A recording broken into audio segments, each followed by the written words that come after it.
Introduction to Variational Image Processing. The speaker is Benjamin Berkels from RWTH Aachen, so we have an international guest even, in spite of the size of this continent. There's even an outer world, and Benjamin is from that outer world. He has spent some time here before, so some of you might actually recognize. He carries the rest of the world banner.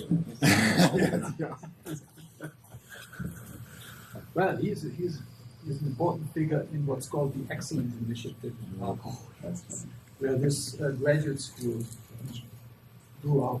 So that was a huge grant. Yeah, thanks for the introduction, also for inviting me here. It's always a pleasure to be here and to meet you and Peter and the other people here. So I'm going to talk about variational image processing, and my goal is to give you an introduction. So the talk will be pretty basic, and I hope you won't get bored, because I try to really lay down the foundations of what you need to know in infinite dimensional optimization, linking to the point that Wolfgang was making, that you need to know your norms and that you should first optimize and then discretize. So, and let's start with things that I consider to be images, right? With image, you may only think about just pictures, like two-dimensional objects, but the simplest kind of images are signals. So you can think of as 1D images. Or you have your typical digital photographs, right, that you can make with your camera. And actually the middle one is from a cooperation with neurosurgery in Geneva, where they had some registration problems. I like the first one better. Yes. This is much more well known. I thought he was going to give a quiz. Whose brain is it? All right. So videos essentially are three-dimensional images where you have two spatial and one temporal coordinates. Then you have a large variety of medical imaging modalities here, MR, CT, PET, whatever. And these are usually volumetric images. After somebody like Toby did tomographic reconstruction from whatever the device measured, you get your three-dimensional volumes of data to work with. Or data that I also worked a lot with over the years are things from electron microscopy, where you have an electron microscope and you can zoom into whatever you're looking at by a factor of like 50 million, and you zoom down to the atomic level. So these blobs are atoms, or rather projection of atomic columns, but this is the width of an atom. You can also simulate these kind of things, how crystals form from a liquid phase. And actually the work that we did on this for the segmentation is what brought me here first in 2010. Like it's almost exactly this room, not this projector, this projector. Yes. How did we manage to see something with this projector? 8 years ago it was better. Probably the lamp. All right, and something that's popping up now more and more, so-called hyperspectral data, what also Chandra mentioned earlier. So you have these one-dimensional signals, but at every pixel of your image domain, you have such a signal. So you can also view it like this, like a cube, where your third dimension is a spectral component. All right, so very, very different kind of data sets that one can consider for image processing. They all have in common that there are some coordinate systems. So there, you have a relationship of neighborhood, right? It's not fully discrete, but there are some spatial directions. So and now coming to some fundamental tasks that occur very often in image processing. Denoising, probably the most prominent one. So there is some true underlying image, but you only observe a noisy version of it. Yeah, whenever you take a picture with the camera, there's noise on the sensor, and you will not be observing the true reality, but something noisy. And the goal is to recover this underlying truth. Or image segmentation. Here you are again given the image, and this time you think of it about as showing some object, for instance, like this cameraman. And the task now is rather different. you want to separate foreground from background. So you want to say which pixels here belong to the cameraman, which pixels do belong to the background. So the solution would be partition of the domain into different kind of things. You can think about it like a integer optimization problem. Or something that's related to denoising. There may be some linear operator acting on your image before you get to see it. For instance, motion blur, if something is moving very quickly, or at least if the camera is moving very quickly, then the whole scene will be affected by a linear convolution with some blur kernel. And your goal would be to recover how this thing looked before the camera applied its blur. And the last of the fundamental problems, or at least what I consider to be members of these fundamental problems, is image registration. At least we have the term earlier today about the alignment with these faces. And in general, you are given two images, one called template, one called reference, and they are essentially showing the same or a similar object, but in a different coordinate system. For instance, here we have so-called PET, positron emission tomography image, and a CT image. And the doctors, of course, they want to fuse the information. So this tells a lot about, for instance, the bone structure, and here you get some information about active regions. And if you just overlay them, you see this doesn't fit. So as human, you immediately know, okay, you have to just shift down one of these, for instance, this CT, to match the position of the other one. But mathematically, this means you need to find the deformation of your image plane into itself, such that if you compose your template image with this deformation, you get your reference image. And this is a rather large problem class with many different questions. For instance, one is, how do you quantify this similarity? For instance, here, these gray values are very different. You cannot directly compare them. And another question is, how do you represent this deformation? Right? For instance, here, a simple translation would be enough if you don't care about shifting things out of your domain. If you really enforce a mapping from omega to omega, translations wouldn't be in there, but let's not go there. It's just to tell you what kind of problems there are. And now we come to the variational part.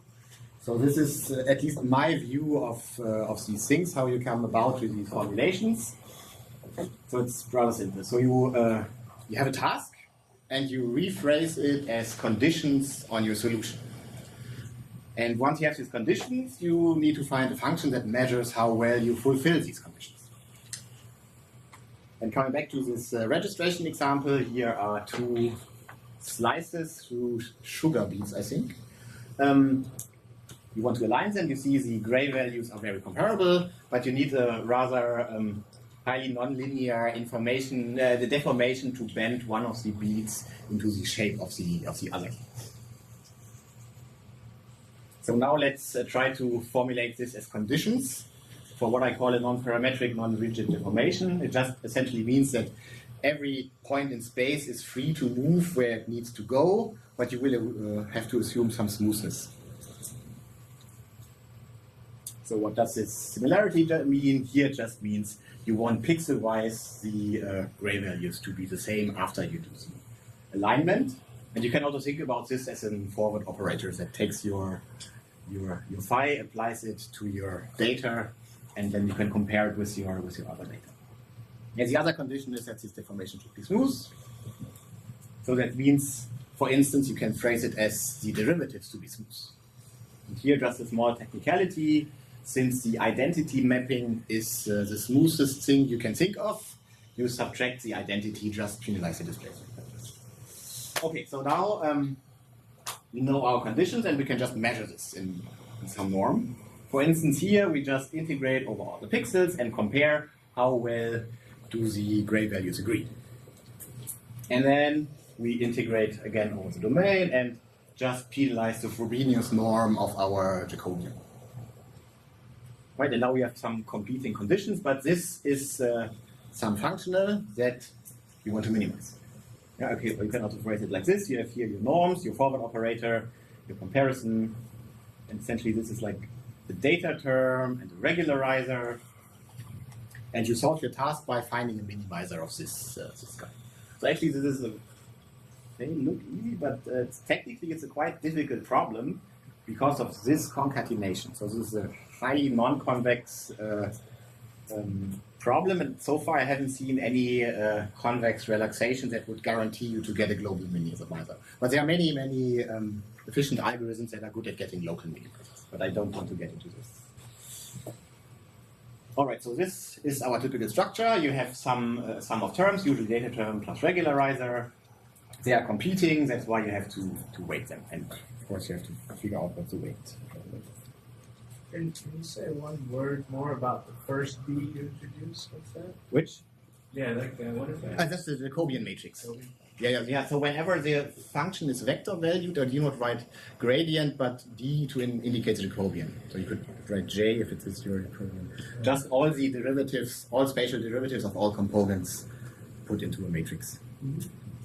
Yeah, please, whenever there's something not clear, feel free to ask. I really try to be very detailed so that even if you have never thought about optimization in infinite dimensional spaces, that you can follow the ideas. All right. So this was our last example, now phrased in this variational setting. And let's see if the others can also be phrased into minimization problems. So I'm sorry. Yeah. In principle, you have a global norm on the smallness of your Jacobian, right? Right. In principle, you may get self-intersections. Right. Yes. So this is the simplest thing you can do. So there, if you need, so you have got different properties. Here I just said smoothness. If you want to have invertibility, you need much stronger regularizers. So you're not concerned with the lack of invertibility? No. Then it depends on the task. If you have a medical setting where things must be invertible for whatever reason, then this is not the thing to do. But for instance, if you think about aligning a pre- and a post-operative scan of a person where something was cut away, you have to have discontinuous deformation fields. The topology may have changed. Yeah. But really depends on your problem. I just try to phrase this in the simplest possible term to get a formulation that you have something to minimize and to think about. But there's a very nice theory by John Ball about hyper-elastic regularizers to guarantee invertibility of the Okay, moving to the second example, image segmentation. So we are back to the question of decomposing this into foreground and background. And here I slightly extend the question by saying I want to approximate my image with a piecewise constant function, and I only allowed to take two different values. I don't know what these values are. This is the intensity in the foreground, intensity in the background, and I don't know where foreground and background is. But I just want to find it in such a way that the difference between those two is minimized. Yeah, and you can write it out like this. In your foreground estimate, you check the difference of your data to your foreground color. In the background, you do the same with the background color. And if you would not have this guy here in the back, it would just take whatever value is, if f is closer to C1, it would put it in the foreground. If f is closer to C2, it would put it in the background. But this here ensures regularity. So the perimeter is just the length of the boundary of the set, right? So that you have a nice boundary that's not very wiggly or just individual pixels popping out everywhere because of noise. Yeah. So structurally, your unknowns are very different. You're looking for a set and some constants, but still it's an optimization problem. Okay, but the function was, what was the functional setting? Sorry? We're going to talk about the functional setting. What the spaces are? Yeah. Right. Where's f coming from to make it for a meaningful infinite dimensional level? F will be ISL2. And these O can be replaced by characteristic functions in BV. So the solution will be in BV. So Okay, so this, Yeah. this penalty term is really a function of C1 and C2, what you're saying, right? So there's no issue with regularity. Right. So you have enough regularities that that you can properly integrate over omega. But by the way, this segmentation thing really starts because Yeah. the face of the guy is It's on missing. the background. This is yeah. That's how far you can get with piecewise constant. But actually, this is a very interesting problem optimizing over these sets. Hopefully, in the end, I can show some convexification with guarantees. Let's see how far we go through these different streams. Okay, so this. So again, we have a minimization problem. Now for the denoising, that's by far the simplest one. So you have your data f, which is what you want to find plus some noise, and you assume that this thing here is regular in some way. So you have just compare L2 distance squared to your input data plus a penalty on. I'm sorry for disturbing, but is it absolutely trivial that this parameter is a continuous function of f measuring L2? That's what I don't see. If I measure f in L2 norm, how do I see that this parameter here of the contour is a continuous function? No, it's not continuous. That's what you just said. Oh, sorry, no, it's in BV. So That's a finite parameter. a finite parameter, yes. So you carve out the subset and the boundary curve is finite. Yes. He's asking if I understand. So the only thing that this approach guarantees to O is sharpened? Yeah, right here. Are you? Oh, this doesn't. So the only thing that you know here is that the characteristic function of this O is in BV of omega. That's the regularity that you get from. I guess the question is, can you bound the BV norm of that by L2 norm of that? Right? Oh, if you can bound. Well, that's the question of functional setting, right? How do I know that this is legal, what you propose? That you have a minimizer or? So you want that continued, you want to minimize it. I understand that a functional. Why do you need to continue? That's the minimum for mathematicians, right? And compactness perhaps and so on. Yeah, so yeah, minimize functions that are not continued. But you But you're minimizing over O, C1, and C2 after it's given. Yeah, okay, so for fixed, and if we have fixed C1 and C2, so for fixed C1 and C2, there's, I can guarantee existence.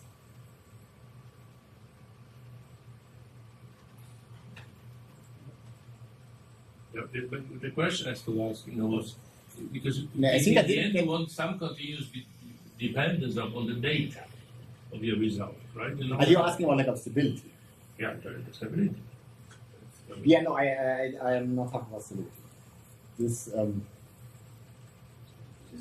first, I try to figure out whether you can actually solve it. Looks like everybody will link, right? It's not really stable. It definitely But has. it's not stable with the value. It definitely also has multiple minima, so there's no uniqueness or anything. So for this is the piecewise constant Mumford-Shah function. So if you think about that your f actually is a characteristic function of a circle, and you fix C1 and C2 to exactly those the values that you have, then due to the penalty, your minimizing O will be slightly smaller, and then you're free to place the slightly smaller circle wherever you want in there. So it's so you have a lot of minimizers in this problem. Well, Good. Maybe now would be suppose that f varies a lot. So Right. a lot of values are close to C1 and a lot of other values are close to C2. And if you just fit the first two terms, you might create a completely punctured set which has a very, very long parameter. And that is what you But he's not bounding the topology of the thing. No, I'm just saying Can be that many the connected. boundary is finite, the perimeter is finite. Yeah, but if you And I'm not claiming stability Are or... you claiming that this is a connected set, or what is all? No, No, you have- minimize have over- several components. it can mean multiple components. Yes, you minimize Okay, over but- all sets with finite perimeter. That's And I'm not showing stability. Yeah. This is a very fancy model. Right, so everybody should know this Malfoy-Char model and all its...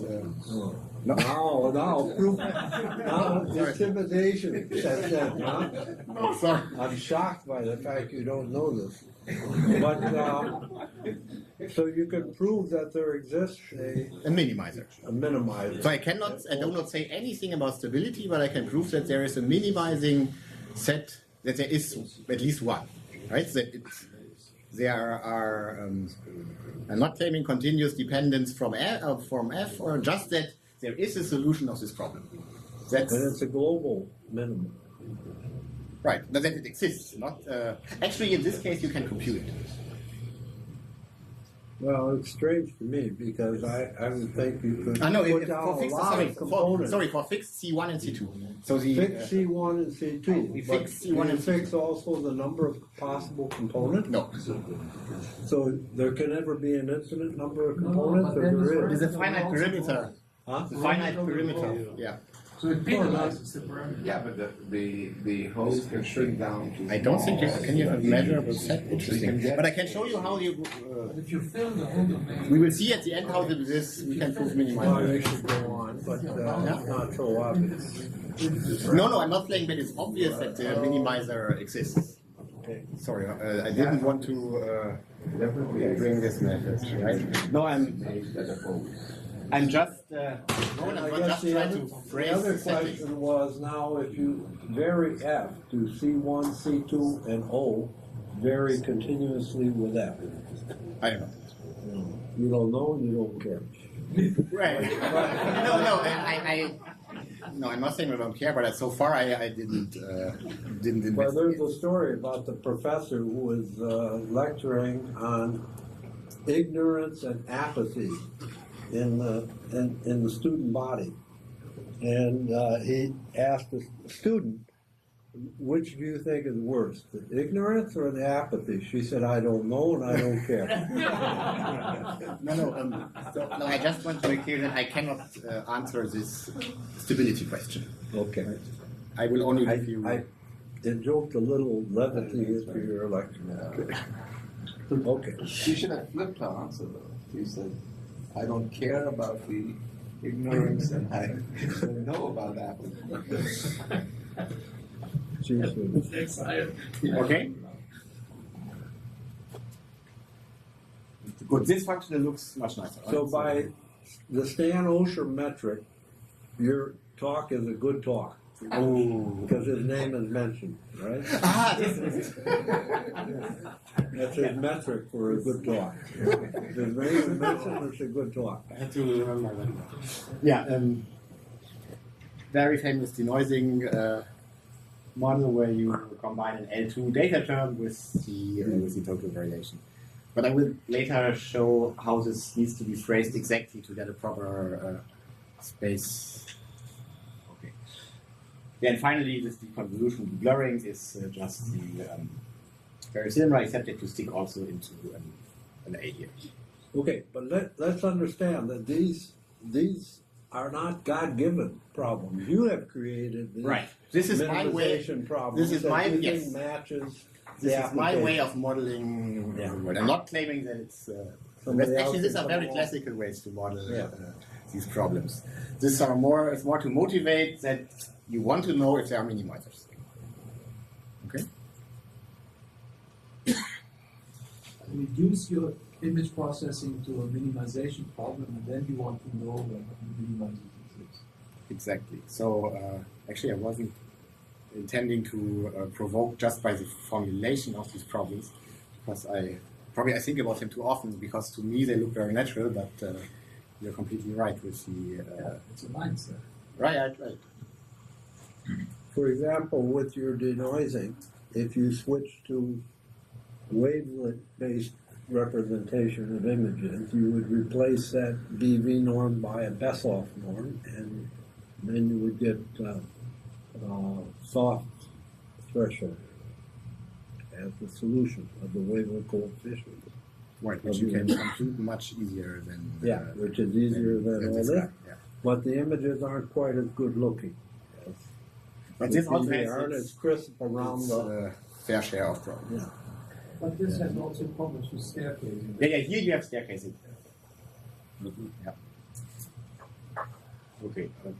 Hopefully, we are interested now in finding minimizers. So what I just wanted to motivate is that there are a lot of different problems that you can model in a way that you want to minimize something. And that the general setting is you have some normed vector space, you have some admissible set, you have some objective, and your goal is find the minimizer. Yeah, so J is the objective, M is the admissible set, and when I say vector space, I mean real vector space, not complex vector space. So this structure is very similar to classical optimization, except that we want to consider infinite dimensional spaces, so that we have function spaces. And the problems I wanted to talk about is, are there minimizers? So given some functional, some admissible set, how can I decide whether actually there is at least a minimizer? Right? So this is much, much weaker than any stability statement. And is there, what are good ways to characterize minimizers? So necessary sufficient conditions, and how can we compute those minimizers? Okay. So let's first talk about existence of minimizers.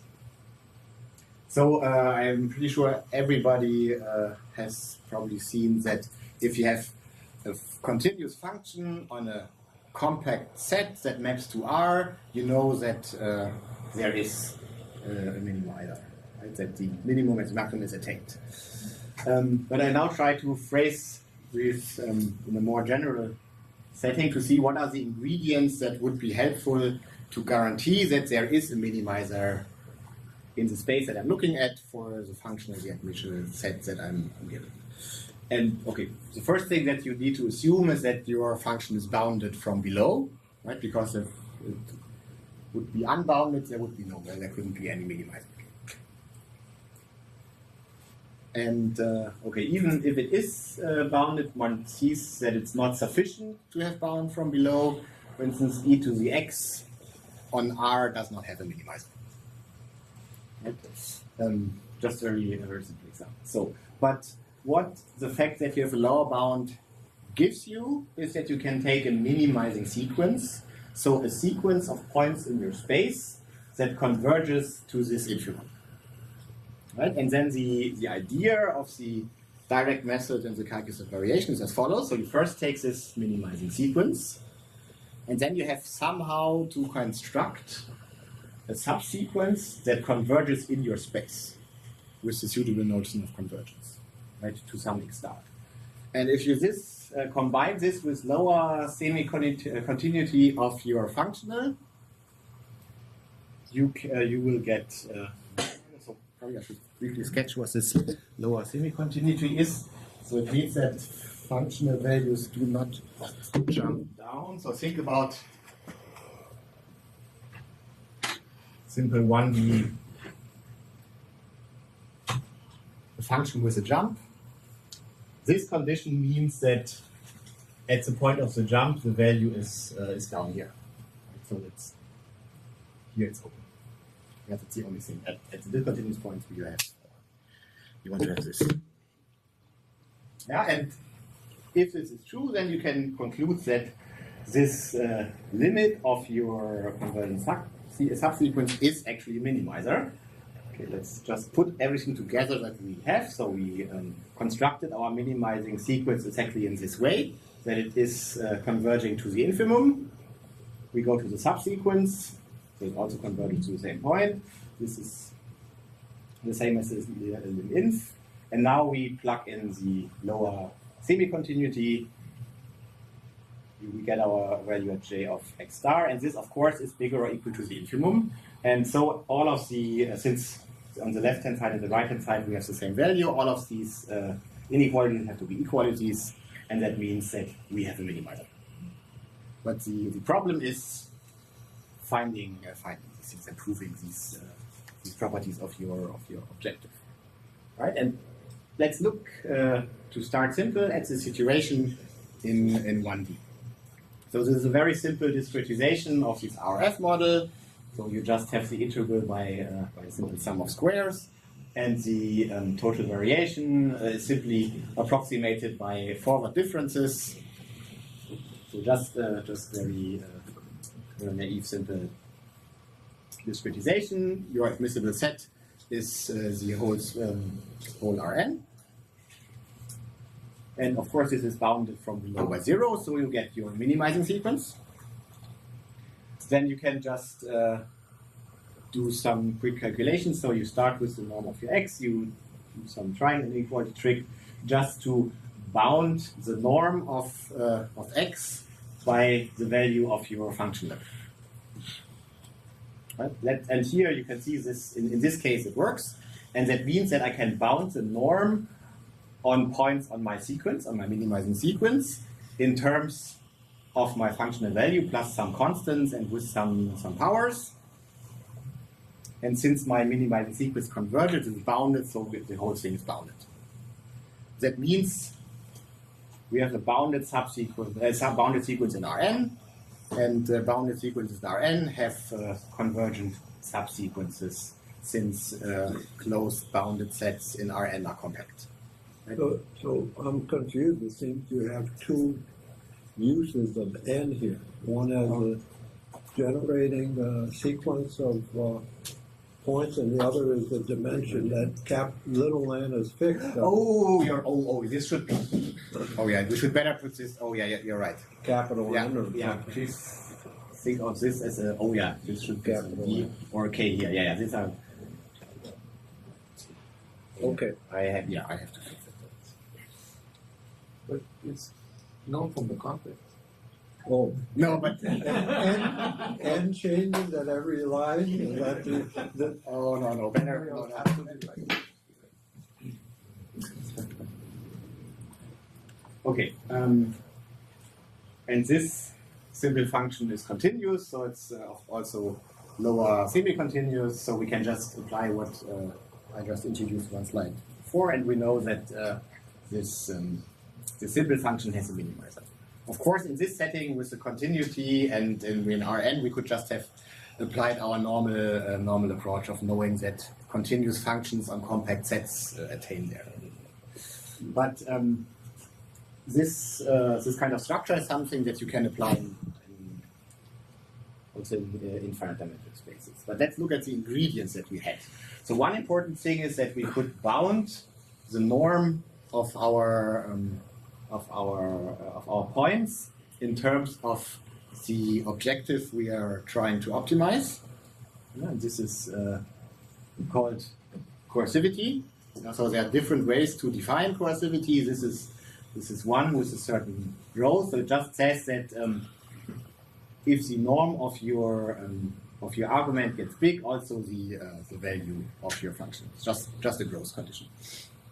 Yeah, and the other important property that we have used is that bounded sequences in Rn have convergent subsequences. But for this, the notion of convergence is very crucial, and the infinite dimensional setting is very different. Yeah, so what Wolfgang already mentioned yesterday, in finite dimensions, all norms are equivalent, and this means that if you are given two norms, you can bound the one norm from one of the norms from below and from the up with the other norm, and these constants depend on the dimension, so they may be big if the dimension is high, but still they are equivalent. But this is not true if we are in infinite dimensions, and this, you can see this rather with a very simple function. So this is just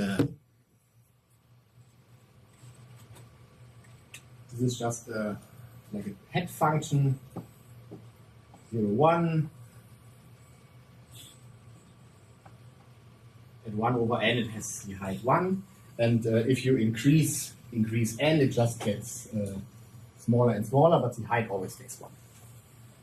So that means the L infinity norm is always 1, but you can easily see that the L2 norm of this gets smaller and smaller.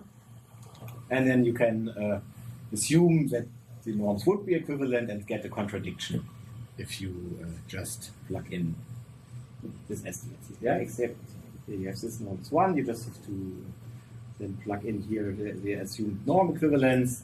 This we have bounded, and since this is supposed to hold for our n, this c would have to be smaller or equal to 0, so this cannot be, so the norms are not equivalent. And also, in infinite dimensions, non-bounded sequences do not have convergent subsequences in general. Right? So also here, another hopefully simple example, just sine of x on the 0 pi domain. So you just have more and more periods of the sine function with growing n. The norm, the L2 norm of this is independent of n, it's just square root of pi over 2. But the norm of the difference of two members of this sequence is always square root of pi. Right? So very, very simple function. And you see this function is bounded in norm, but no subsequence can converge. It comes weakly. We'll get to that. Yeah, exactly. This is the way out. And actually, this to note, this L2 is not a special case. In fact, you can prove that the closed unit ball is compact if and only if your space is finite dimensional.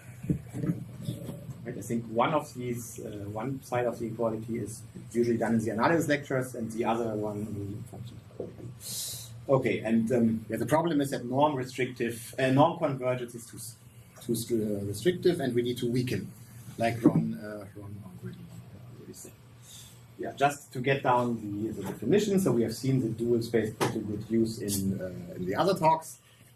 It's just to remind you, these are the linear continuous mappings with respect to the norm. And the topological dual space. And you have to require continuity because in infinite dimensions, linear functions do not have to be continuous. And some people also use this without the continuity, and this would be the algebraic dual space. But we don't. This is not enough for our purposes. And to the notation, so the dual pairing of some element in the dual space and an element of the norm space is defined like this, that you just apply your mapping to get the notation. And the double dual, which is an important space, is just denoted by 2 prime.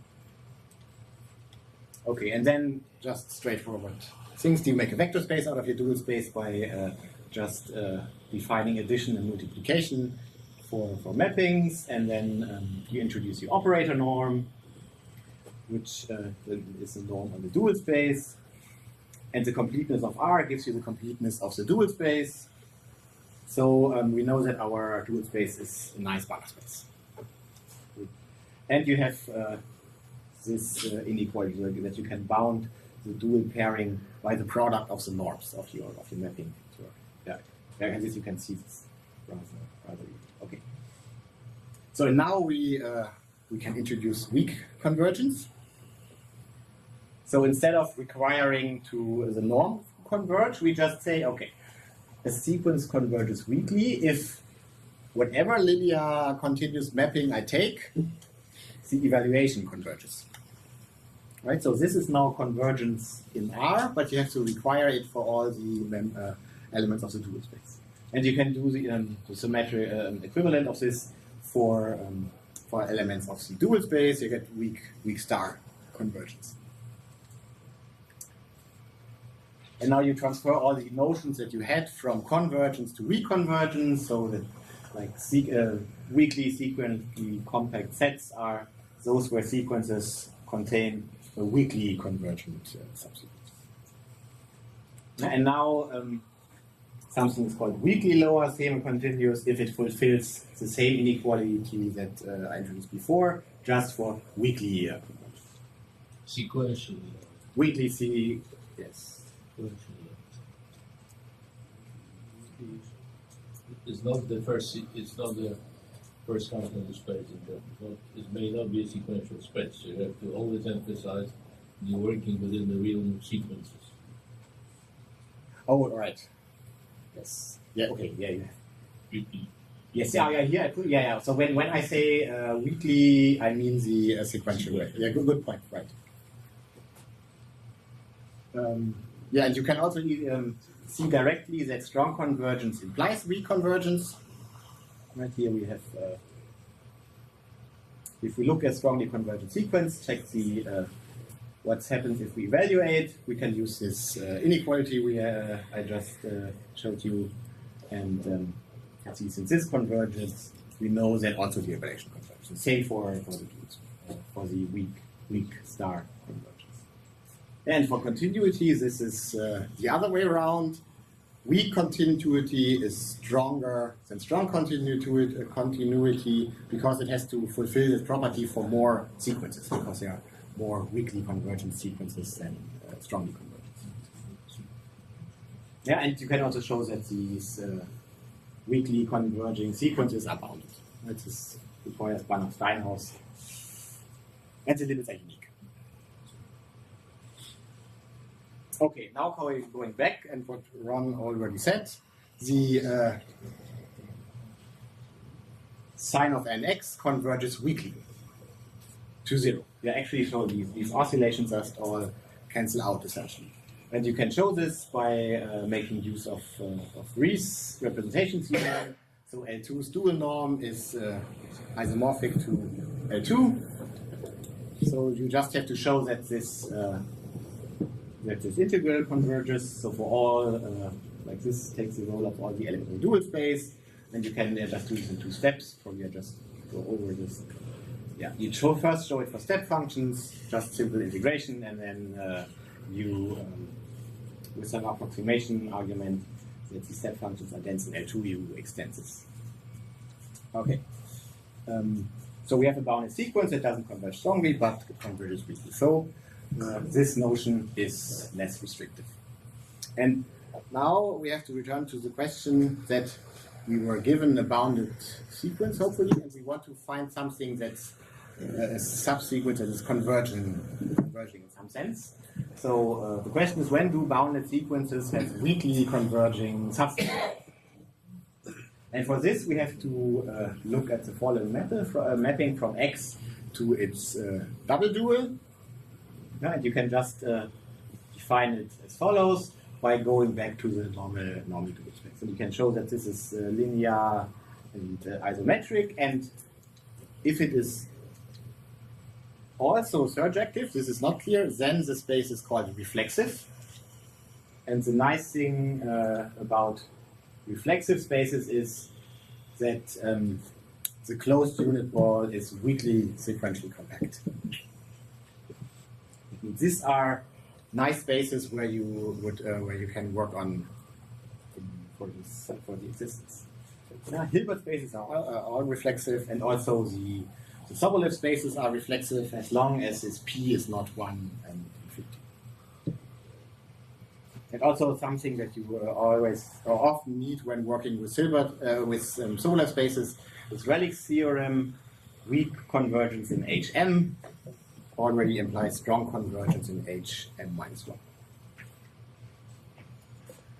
Okay, now we can put everything together to see in which kind of settings we can generally solve problems. So if we have a reflexive Banach space and a non-empty set that's weakly sequentially closed, and we have a coercive objective that's also weakly lower semi-continuous, then we get a minimizer. Yeah? We just put together all the building blocks that we accumulated and get the existence. And if you actually your admissible set is the whole set, that you don't need this extra function.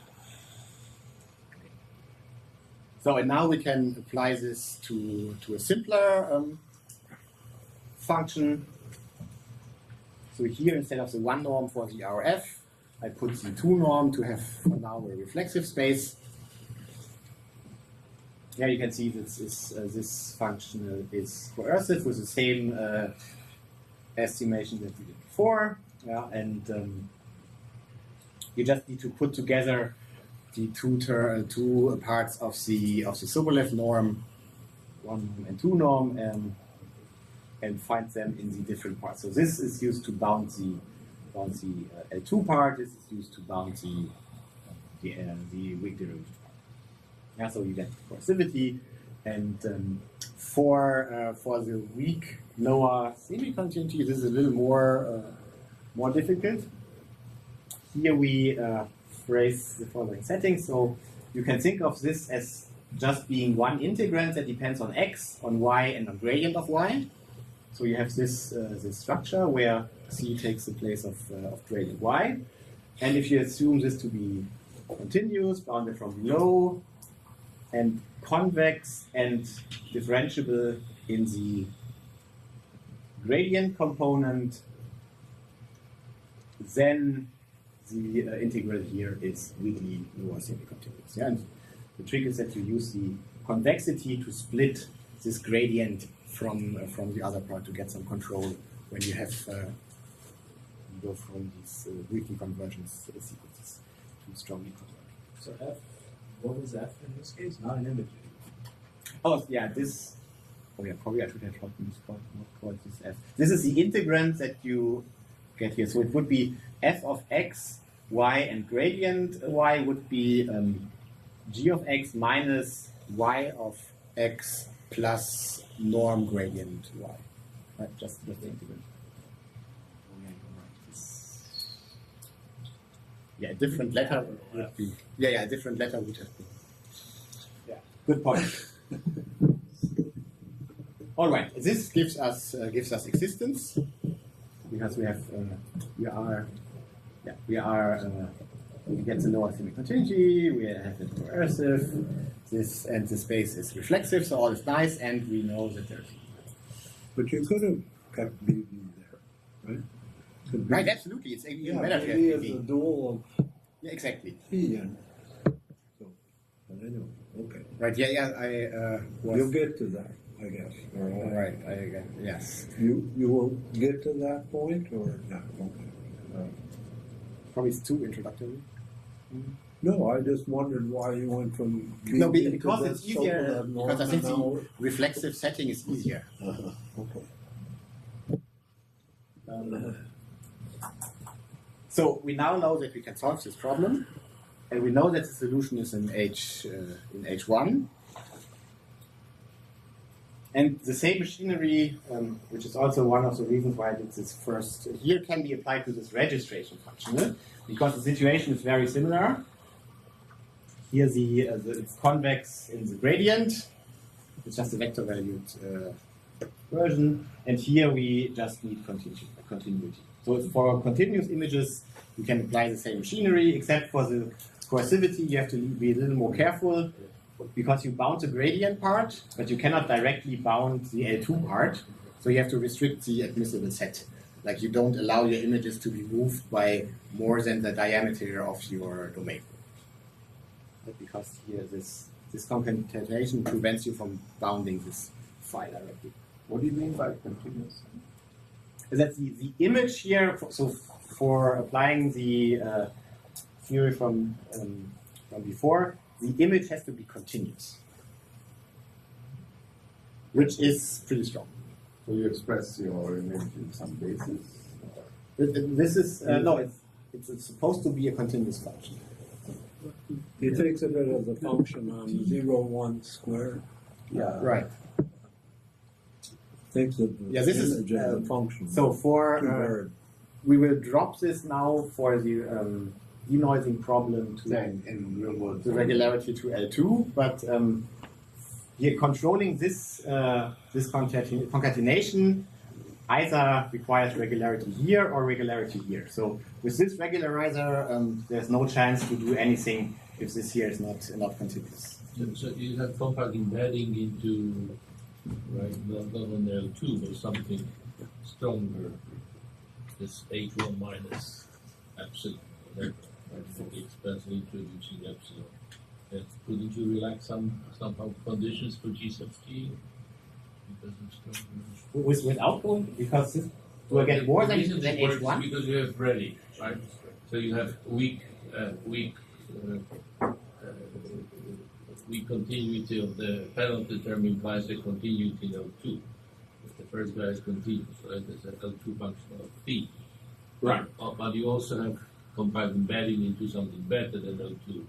In fact, any symbol space smaller than H1. So I'm asking, couldn't you use that somehow to relax conditions that on your function G sub T? Good question. You mean by solving a different term here in the first term? Or? Are you playing a different analytical argument? So So if I you have- have no, I have two an ex- variables, if I have an example where you have just one jump in this T, and This screws you up. it screws you up in 1D.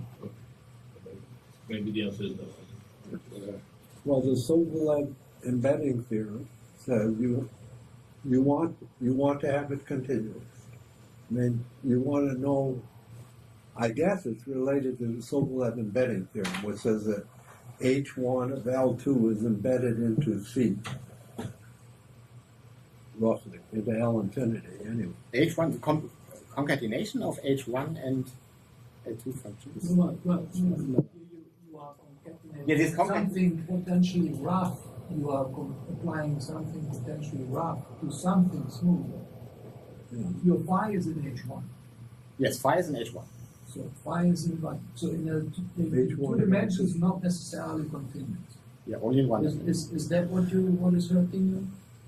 Or is it the discontinuity of G? It's a discontinuity of G. Why is that hurting you? Or is it only in... You want this function gt of phi to be in L2. Is that it? No, I want GT, I want GT to be C1. No, why? C0. Why? Because you only need to be in L2. GT composed Oh, yeah, okay, of well. Y needs to be in L2. Yeah, you're right. It needs to be just... So why I don't understand why are you so terrified by discontinuity? Shall I try to pull out the example I always use to motivate this? Because I don't have it on the slide. Let's see, okay. Maybe it breaks the point. Right, let's...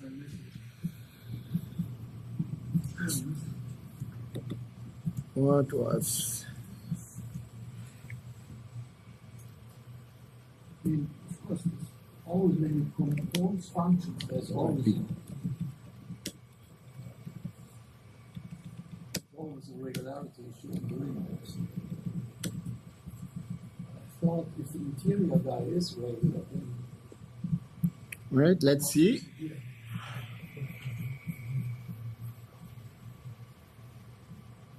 Oh, this is But the example I hope is short enough to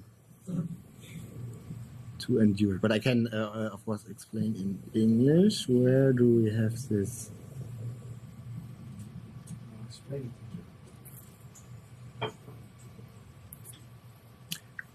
Here. Okay.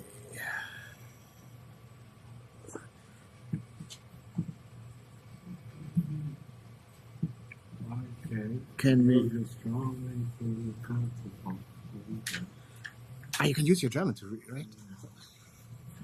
So here we, this is what I have. So we have omega is 0, 1. F and G have one jump at 1/2. Okay.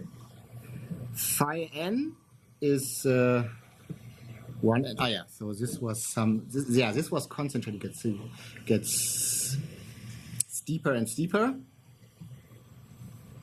This yn converges strongly in H1 to 1/2. And G, this composition is always the identity. They are always the same, right? Because it doesn't matter since they are piecewise constant. And here's the limit, because this phi in the phi n, the limit collapsed to the constant function. And here, this breaks the lower semi-continuity for this example. So at least here, so this is a counterexample that you do not have lower semi-continuity. Your function is no longer lower semi-continuity. Right. But I think I didn't get the question exactly enough to. Screwed up. But that is because of the G, both. Yeah, I think it assigns the value in a jump. It assigns the value to the wrong guy. Yeah. To the upper one. Because the G is a. Yeah, so this is exactly, this is the duration where we have. It puts the value, it's open on the wrong end. Right, and this is, so with continuity I was able to fix this. Yeah. Probably there's something in between. Yeah, but yeah, it only was just one jump. So this is piecewise continuous. There. Yeah. I guess, you need, this, right? This shows that you need continuity. Well, at least, or at least- this case is not gives you problems in general. Yeah, you need to change something. Yeah, of course you can work on the regularizer, which is what you usually do if you want to get this.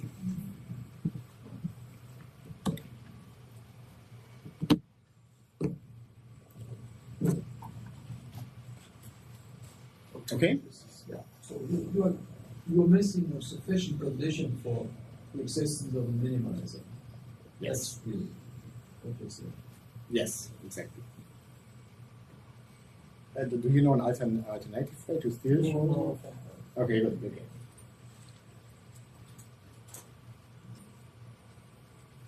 And as we hinted, of course, continuous images, this is, at least in the denoising case, this is completely unrealistic. So here you can argue that you do some pre-processing. You can, for instance, sometimes in registrations you apply convolution with Gaussian to guarantee some kind of smoothness of these things that you want to align.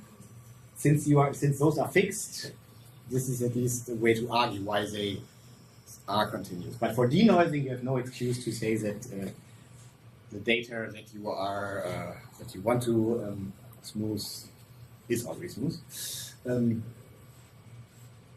But you can just easily fix this by splitting the data term and the regularizer. So what I the statement that I had here was by combining everything in one integral, but I can just apply this for the gradient part, so that I know that the gradient part is weakly lower semi-continuous, and work on the data part directly, and then use that the sum of weakly lower semi-continuous function is again lower semi-continuous. Okay, you started by using a function, a subsequence that already converges to your limit, and then you start with strong convergence, get weak, with weak. With relic, you get strong in L2. That means you have a subsequence that even converges pointwise, and then you apply Fatu, and you have the lower semi-continuity for the data term for L2 images. Yeah, and then the sum is still lower semi-continuous, and we can apply the same machinery and get existence of the denoising for images that are just in L2. So just in L2. Okay, and now coming back to this BV idea, why did I put the square there? So first we have, now that we know that minimizers are in H1, we can think about whether it's actually a good idea to have them in H1. Is H1 good for images? And the answer is no, it's not, because images can have jumps, right? Piecewise constant images, for instance, they jump, and if you just take any domain with piecewise smooth boundary, you can show that the characteristic function is not in H1p for any p. So this is a bad space, and so we need to do something about it. And there's an observation that the H1 norm is not too bad. So if you have an increasing function, you can easily compute that the H11 semi-norm just depends on the difference at the endpoints. Right? So it doesn't matter how steep the gradient gets, so it can really explode, but only the height difference. So it means here.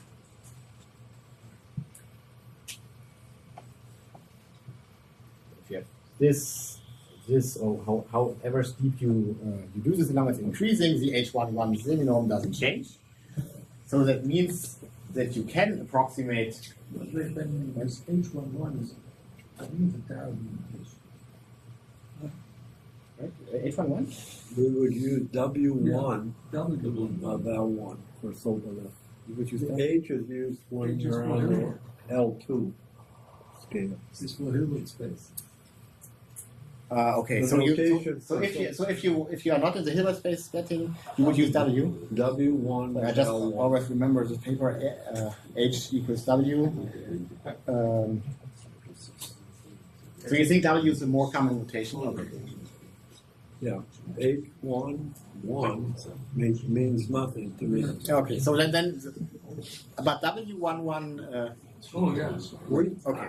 I advocate WS of LP because you write W11, right? It's okay, it doesn't matter what one is in that button. Write WS of LP. WK of LP means you take derivatives of order K. Ah, It should okay. all So be in it would LP. be. And then you can define this via. So in this notation would be W1 of L1. Yeah. Okay. Which, by the way, is the same as BV. Well, the closure. The closure. The closure.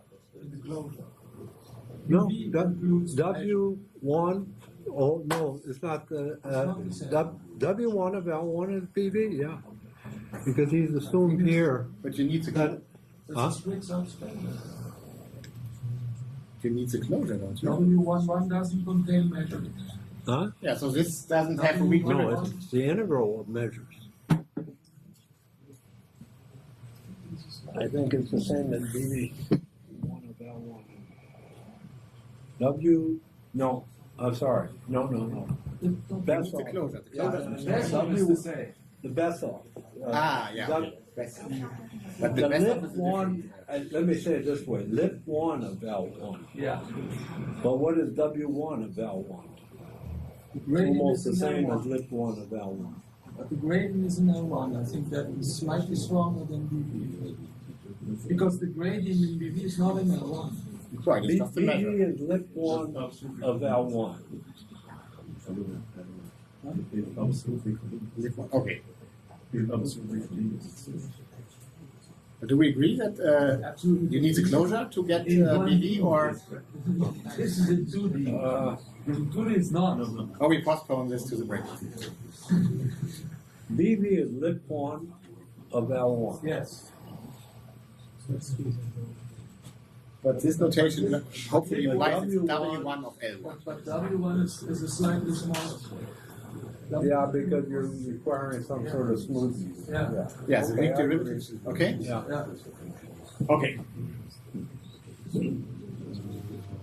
Okay, so what can you do to fix this? So you can, or to motivate a definition for something to replace the W1 of L1 norm by something that does not require a weak derivative.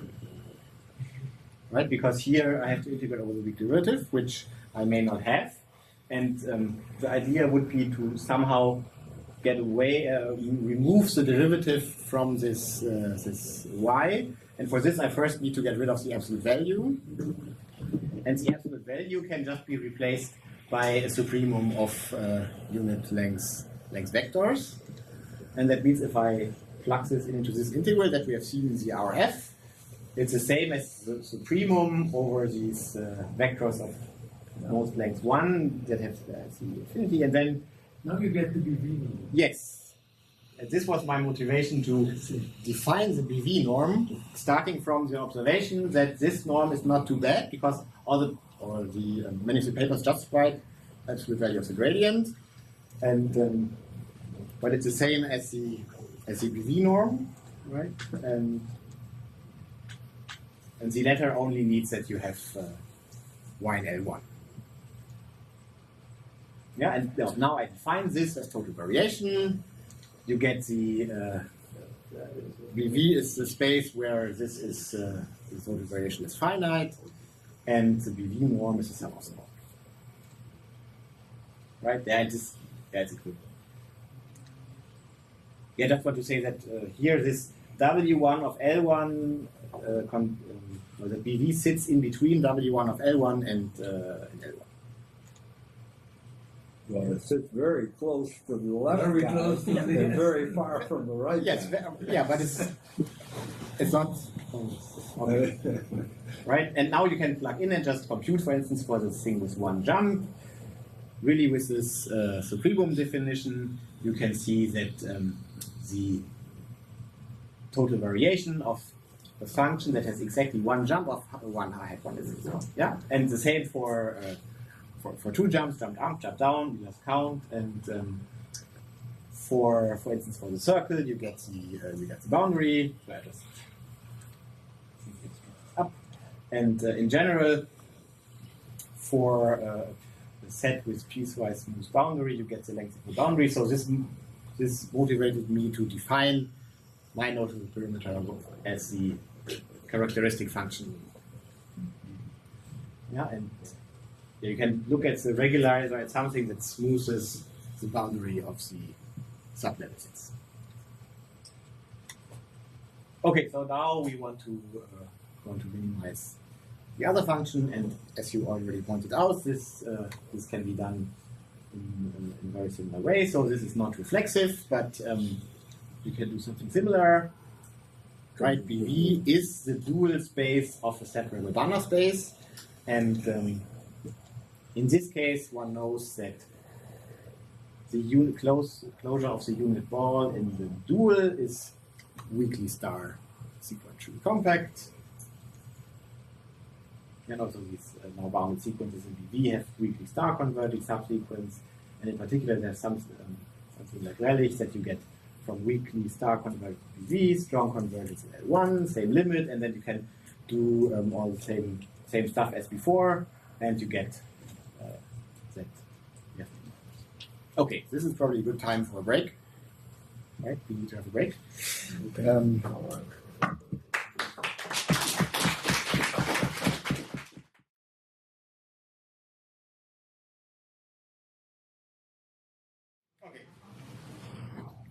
So now it starts with something that everybody has seen, I hope. Characterizing minimizers in finite dimension essentially means finding a root of the gradient, and you can think about this that you can reduce everything to the one-dimensional case by looking at some point where your minimizer is and going in some direction. And then you see that the gradient in this direction has to be 0 for all directions. So that means necessary condition for minimizer is gradient 0, right? This is standard analysis. And but you can do the very same thing in general vector spaces. Just the same idea. You are at some position where you have your minimizer, and you can go in some direction and apply the same idea. Right? Essentially, here's your minimizer, and you're going in some direction z, and that means that the derivative of this v, if things are smooth enough, has to vanish.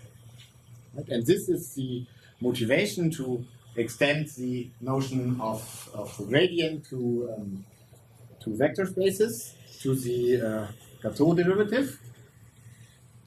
Yeah, you just take this limit here and define it. So in case the limit exists, so I don't want to dissect what kind of assumptions you have to make on this J to guarantee existence of this limit. I just say if the limit exists, I call this the Gateau differential, and this gives you a mapping. So as long as it exists everywhere from the space to R, and I call this thing Gateau differentiable. If this exists, and it's linear and continuous. The limit is just directional derivative. The linearity here is the key to call it Berkels differential, right? The dependence with respect to direction has to be linear. Right. That's Yes, yeah. Here it's not clear how the dependence is. right. And as soon as I acquire this, I call this the. So, No. Question. So what's the difference between this definition and the Frisch is stronger, right? behavior of the residual. The very strong the residual has to diverge to zero. In that norm, In the in the proper norm, in fact, in the your norm. Okay, so the whole thing is constant with all first variation. And you see for infinite dimensions, these things are the same. It's just a generalization. And with the same perturbation argument from finite dimensions, you see that this is vanishing Gateau derivative is a necessary condition for both for global and local minimizers. Right, and then you can just compute some very simple derivative.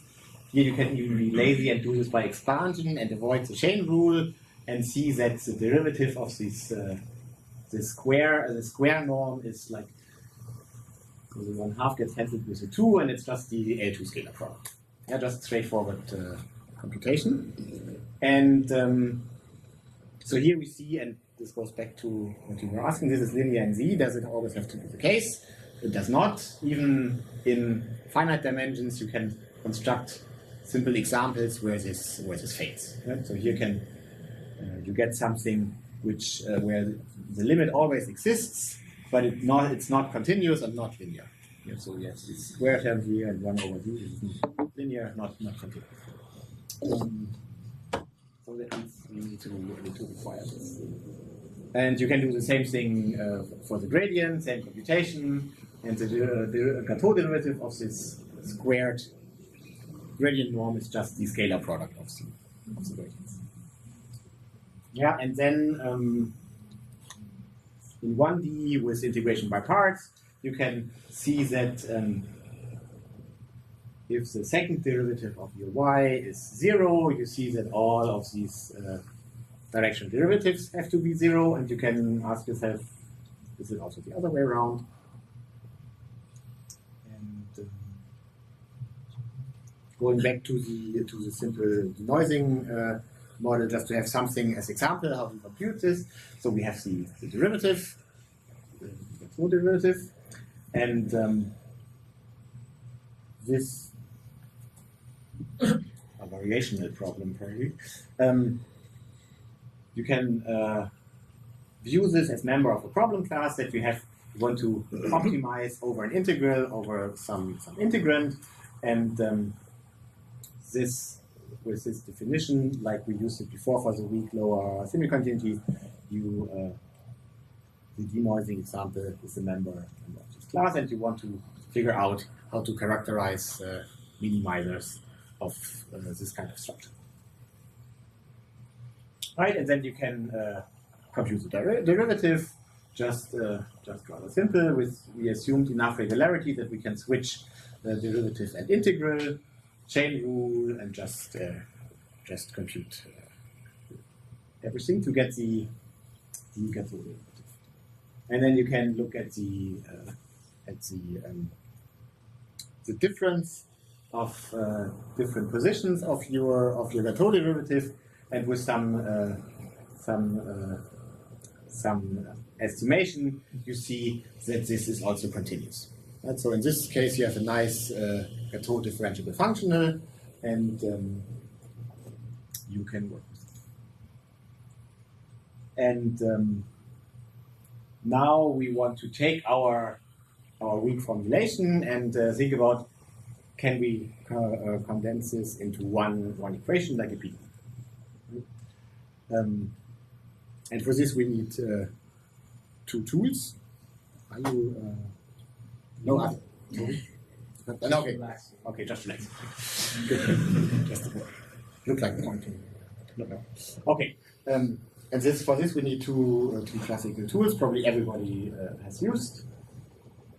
Integration by parts. We already see this before. It's direct consequence of the divergence theorem. So if you have some derivative here, you can move it to another factor by adding by getting a -1 and a boundary integral. Right? And the same is here. If you have a pair of gradients, you get the Laplacian and a boundary term. And the other one is the fundamental lemma. The other tool that we need to go from the necessary condition in form of a weak formulation to a PDE is the fundamental lemma. That means that says that if a function is constant 0, this is equivalent that all testing this function with all kind of test functions, the integrals are 0. Right? For 1 to 2 is obvious, and 2 to 1 with continuity is also very easy to verify. And you can also show this for boundary integrals, and you can generalize this to LP, so this doesn't need to be continuous. Of course, then here you only have a notion of almost everywhere, but the idea is the same. It's really advancing the results. Right? Yeah, going from this continuous to the LP, you need identity. You can go all the way to H1 half line. To H1 half line is. As long as you have that. Okay, and so we have seen this the derivative of our of the functional from our model class, and if we now assume additional regularity on a solution, so on a minimizer of our problem, we can rephrase this with integration by parts. So we get the divergence here to get rid of the gradient here, and we have some boundary term, and then this is a very common trick to now go from this formulation for all z to the PDE. Yeah, if we first take test functions that vanish on the boundary, this term vanishes, and we see that this term is 0 for all the z. Then you apply the fundamental lemma, get the PDE, and after you know that the PDE is fulfilled, you know that this whole thing vanishes, and you do the same now for the boundary integral, just with the lemma on the boundary integral, and you get your natural boundary conditions that go with this. So we can reformulate this into a solution of a boundary value problem, which is called the Euler-Lagrange equation. Yeah, again, our simple denoising functional, then you can just plug this in and see that this leads to this very nicely behaved PDE. Right? We have the Laplacian, where Wolfgang point out, going from H1 to H-1, boundary values, and you now ask yourselves, do solutions of the Euler-Lagrange equation solve the minimization problem? And this is like asking, is the necessary condition sufficient? And for this, you need some more assumptions. So in our denoising example, this is the case. What is important here is that the integrand is convex in y and xi. Right here you have strong convexity here, in strong convexity here. So this F fulfills this, and here we have seen this. I think we have seen exactly almost the same on Chandra's slides, except that here I'm still in the infinite dimensional case. So instead of the gradient, you have these bounds for the Gateau derivative in these directions. Right, but it's the very same picture that you put a linear line under your graph.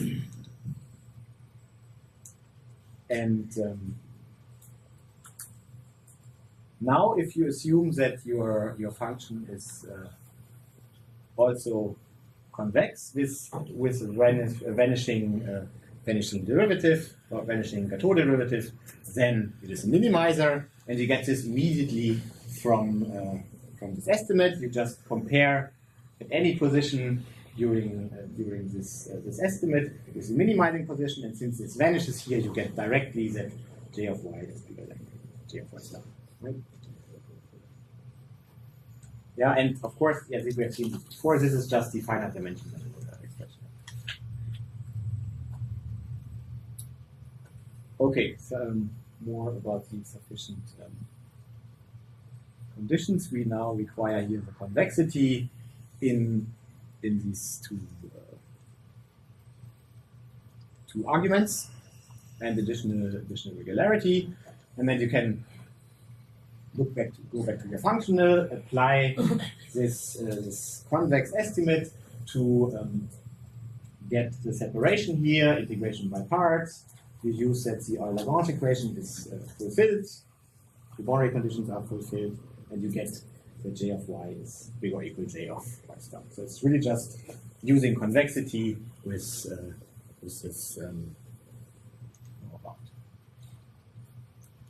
And this is also what Chandra hinted earlier, that you can do this in a more general setting with the subdifferential. Yeah, and the idea is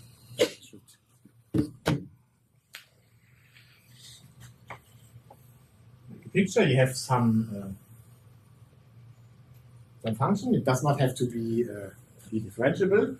And what this essentially says is that anything is a subgradient as long as it gives me a line that's always below my graph. So, for instance, in this example, the subgradient would coincide with the gradient at all the positions where the function is differentiable, but here at this kink, all the values from -1 to 1 are in the subdifferential. Right? So this is the subdifferential, the subgradient is the set, not just a single value anymore. And now for convex functions, and they don't need to be differentiable, you get immediately that something is a minimizer if 0 is element of the subgradient, right? And just by plugging in the definition. So minimizer means you have this inequality, and since this is a linear map, you can expand j of y to this, and if this is an element of the subgradient, we know that this holds, so the whole thing is equivalent. And you can just directly characterize necessary and sufficient condition for minimizing of convex functions with the subgradient. Yeah. One case that I always wrestle with in trying to explain is the cuspidal case. So where you have a cusp? Yeah, so if you look at the gradient on the differentiable quotient, it's pointing straight up. Inside this, and then intersects at the singular point. Right, but the cusp is not convex, is it? Yes. The cusp is not so. Yeah, so in this definition, I require convexity. So the cusp is out. Oh, you want parabolas meeting at a point? Yeah, I have flipped parabolas meeting. Right? Yes, this is a cusp. So it's concave. And if things are differentiable, the subgradient is just a set where we only have the Gateau derivative as element. And that's something that I also would like to mention. If you have elements that fulfill this inequality, you directly get convexity. So there's a different way to characterize convexity without requiring differentiability of your function. And also you could drop the assumption that J is convex in the definition of the subgradient, but then here we see if the subgradient is not empty, then this thing has to be already convex. And the other direction is not true without further exceptions. So for instance, here if you have something on 0, 1, which just jumps at the boundary, it's still convex, but it doesn't fulfill this relation. Okay, that's probably not so good. Okay. This now links to the all these optimization algorithms that we have seen earlier, the splitting and splitting methods. But just this is now for the convex case, right? So you tackle the non-convex case and then try to describe how you approach the convex case if you have something that's not differentiable, which our total variation is because it's not smooth. Before you go in there, many years ago I used the Russian theorem for min-max problems, where you're dealing with a minimization problem for a function that's defined at pointwise maximum of the finite and possibly an infinite number of smooth branches. Is that being used everywhere these days? Min-max theory. Min-max theory. It was a big thing in the 60s. Is there, I think there's a book of Ekland and Tilman on. I never remember how. This was before that. This was a Russian books on that. Okay, no, I'm not familiar with this. Do you think this? I'm just asking Okay. whether there's a use of that anymore. I use it in my dissertation. I don't. Historic times. I don't know, but probably it's just something that should be applied more. It has been forgotten. No, I'm talking min-max theory. In min-max theory, you're coping with a functional that is defined as the pointwise minimum, possibly of a finite number of smooth guys. So you start getting kinks, right? The pointwise maximum, I'm sorry. You take, let's say, one parabola and another one, you get a kink. And then when you minimize such a guy, you have to do something that those kinks, right? Right. And determining the minimum, the steepest descent is not anymore as simple as computing the gradient. You have to start solving local quadratic minimization problems to get the steepest descent. But it was the whole theory developed by the Russian school, doing those things, and I kept them. I simply kept them in what I was doing my presentation. But just wondering, because I hear people talk about that, but somehow nobody talks about min-max theory. I guess I have to look at the this. last one. Are you talking about min-max theory or min-max theorem? No, I'm talking the min-max theory. It's a separate theory that was developed in Russia. So your saddle point theory is the min-max. No. This is something different. No, I think I only know about these saddle point variants. Not about this. Saddle point, that's Yeah. But I'm talking about Right. Okay. Something else. something else. It's useful when your function is defined as the pointwise maximum of a finite. Finite those days meant 20, but maybe these days or 100. Maybe you can go into thousands these days, right? Smooth functions. So you have a switching mechanism. You have always the kings. You have kinks. Yes, You're for all full the- of kinks. Right? You're full of kinks. All full of kinks. And there was a whole theory developed by the Russians. So if one has these piecewise maximum, or pointwise maximum. I see. Family of smooth functions. Can it be extended to other cases, to other king cases? Because I wouldn't know how to. Probably, I think that's what I'm asking. Yeah, but I don't know what. Okay, so going a bit into convex optimization.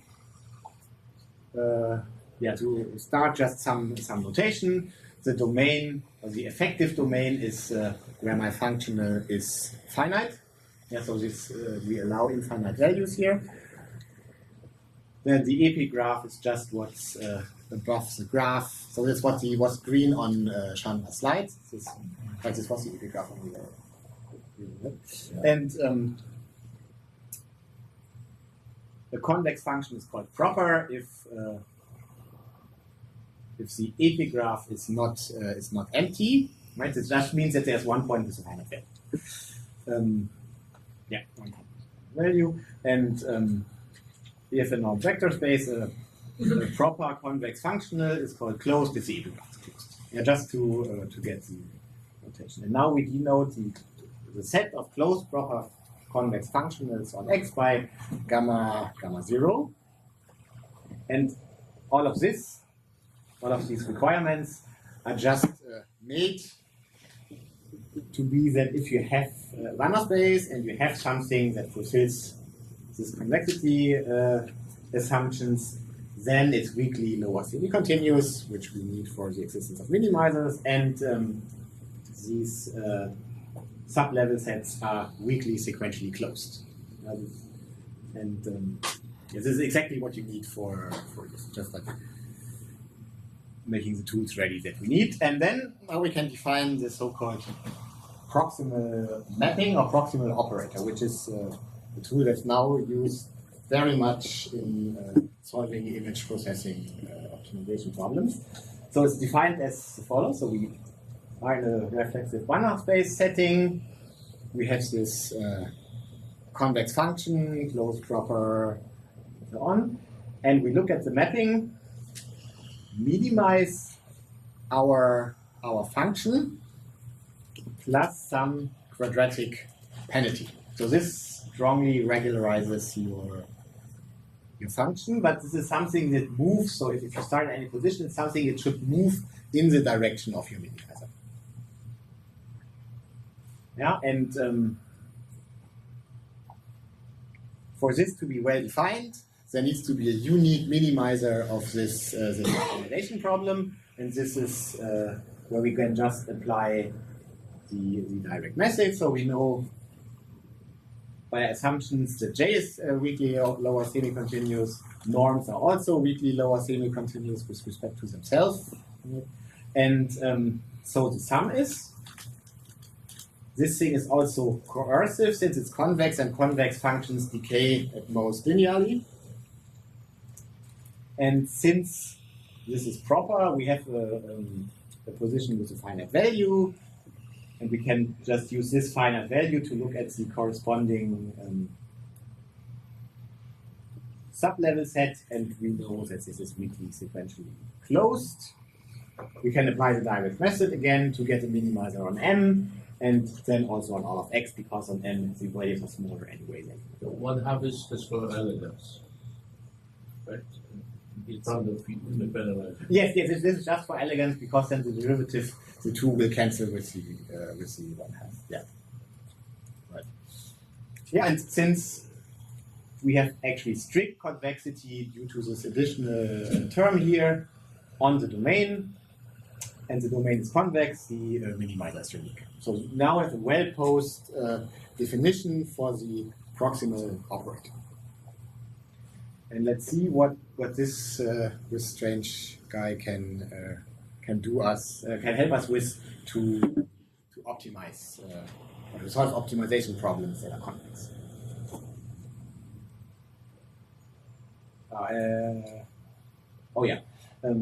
Just a side remark.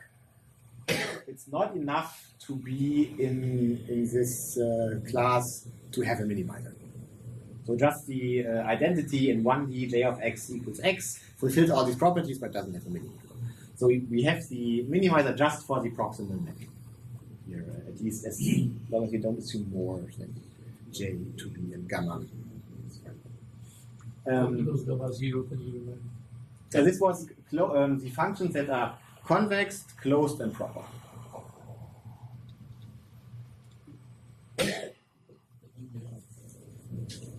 Okay, and from now on, let's assume that X is a Hilbert space, so I don't need to distinguish the dual and X to make things a bit simpler. So you could also do this thing in the Banach space. If the function is also coercive, that will do it. Right? Yes. If it's plus coercive. Plus coercivity, yeah, that's enough, right? Because we have the weakly, weak continuity. Because you just added the coercive. Yeah. Exactly. So, and now properties of this proximal map. So this is essentially just a necessary condition. So y star is the proximal map of some scaled tau times j at position y if this inclusion is fulfilled. And actually this inclusion is just like compute the derivative. So if I compute the derivative, we get the subdifferential of j here plus u minus y, and then I can put y on the other side, and I get exactly this inclusion. And this, since everything is convex, this is equivalence. So. And this allows us to transform this inclusion into a condition on evaluation of our proximal operator. And also this leads to the fact that the subdifferential is not empty at this position. Okay, now we can rewrite this a little bit. If we have a general inclusion of this type, so that something is in the subdifferential at some point, we can rewrite this in terms of the proximal map. So this will be useful to convert necessary conditions into something that we can do with the proximal operator. For every tau. For every tau. Just that we have the tau here and here. Yeah. For every tau bigger than 0, we have this identity. And this tau will later play the role of a step size for these algorithms. And you can now look at the special case y star equals 0. And then you can see that being a minimizer means being a fixed point of the proximal operator. And okay, so this is just some properties that will be helpful and will lead us to introduce some optimization algorithms. So we'll have some examples to see what this proximal operator of some functions is, because in the end, if you want to compute a minimizer, you will have to compute these proximal maps. And for the sake of simplicity, I do this in finite dimensions. I know we should do this in arbitrary spaces, but the computation, if you have never seen the proximal operator, it's probably a good idea to just compute some of these things in Rn before you go to Banach spaces. Or R1. So? Oh yeah, R1. Yes, R1. Yes. Like in the first example. So let's see, we just have the simplest thing, the simplest mapping. Let's think about the constant mapping. So we have to minimize the sum, and obviously because this here is constant, we can just minimize this, which is exactly at the point where we are. So the proximal mapping for the constant function is just the identity. And if you think back that fixed points are minimizers, every point of the constant mapping is a minimizer. That's why every point of the proximal mapping of the constant function is a fixed point. Okay, now something that is a typical data term that we have seen before, just the sum of squared differences for, you're given some vector and you look at the squared Euclidean distance of your argument to this vector. And again, you can look at this optimization problem. And this can be fortunately solved easily because it's just two quadratic terms.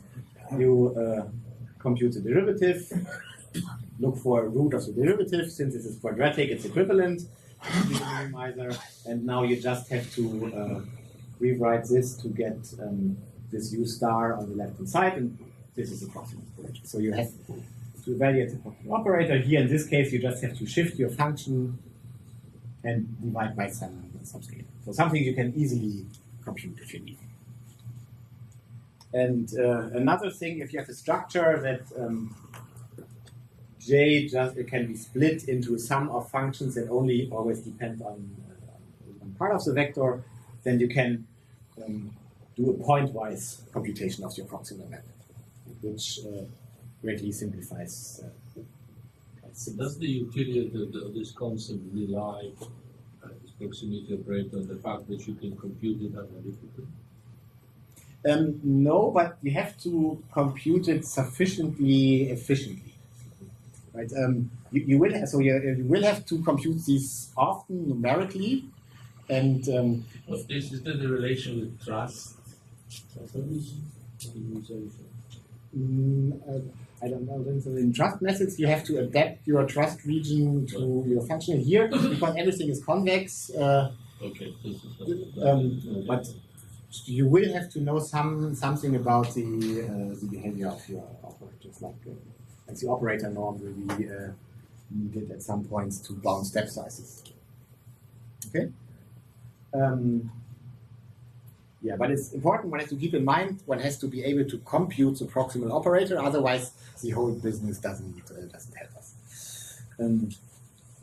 It also is useful then for the dual, so the primal proximal and the dual proximal. So it gives you this nice for primal dual problems. Right. Yes. Yeah. And in the last algorithm I show you, we will need also. We will need the proximal operator of one function and the proximal operator of the dual of another. So, how much time do I have? How much? 5 minutes. No, 10 minutes. 10-minute break. Okay. Let's see. So for now we can use the one norm instead of the two norm. And then the proximal operator becomes soft threshold. So this is we need to do a bit more computation to prove this, but it's just a bit cumbersome. Anyway, this is something you can easily compute. So L1 data terms need to soft threshold. And if you now have a non-empty closed convex set, and you look at what I call the indicator function. I think it's some people use this notion differently. I mean the function that is 0 inside the set and infinity outside. That's correct. Because I already have characteristic functions for my. Usually between 1 inside the set and 0 outside. Yeah, this is what I call a characteristic function. Do you think this should be more indicator? And what could you call I this? think many people use indicator for characteristics.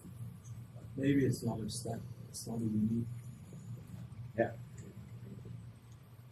And so if we have this and look at the proximal operator of this guy, it's not polynomial function, it is just the Euclidean projection because this only for this enforces this to be in the set, right? Because this has to be finite, and so we need to take the closest point in the set. So this leads naturally to a projection. Independent of tau. Yeah, tau plays no role because this is infinite.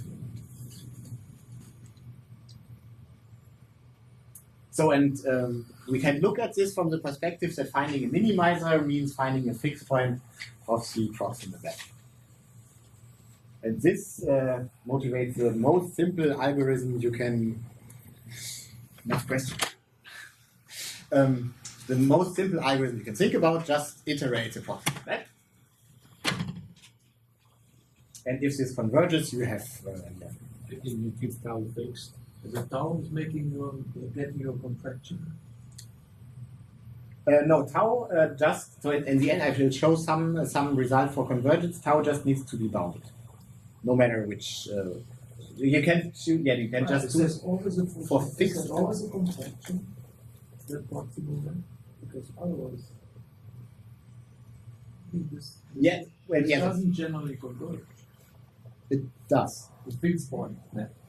Like the fixed, no, the fixed point map does not, of course, but here it does. So it's really a contraction. Yeah, let's probably wait for where I show why this converges. So I will show that the proximal gradient operator, which is a proximal gradient algorithm, which is a generalization of this, converges, and you get back this as special case. Probably then we'll see where this enters. Okay? But let's keep this question in mind if we can show that. Yeah, so you need to assume that there is a minimizer. So this at least, if there's no minimizer, you cannot have for convergence. But if there is, you get convergence to the set of minimizers, and the same converges to the optimal range. In principle, if you have more than one minimizer, it can keep jumping, right? Between the two. No, as soon as it hits one minimizer, it's a fixed point. It's not. Any minimizer is a fixed point. You cannot jump off to another. No, as soon as it is done minimizing, it will stop. So what you can look at this from a different angle. Let's say I have some smoothness, and I compute the necessary condition for being a minimizer of my smooth function. This is equivalent to an implicit step of gradient descent for this time. Yeah, so in this sense, somehow it's related to a backward Euler discretization of a gradient descent, except that it does not require differentiability. But wait a minute, for an arbitrary tau, this could give you an arbitrary overshoot. Yes. So it won't converge. So it must have to do with the choice of tau.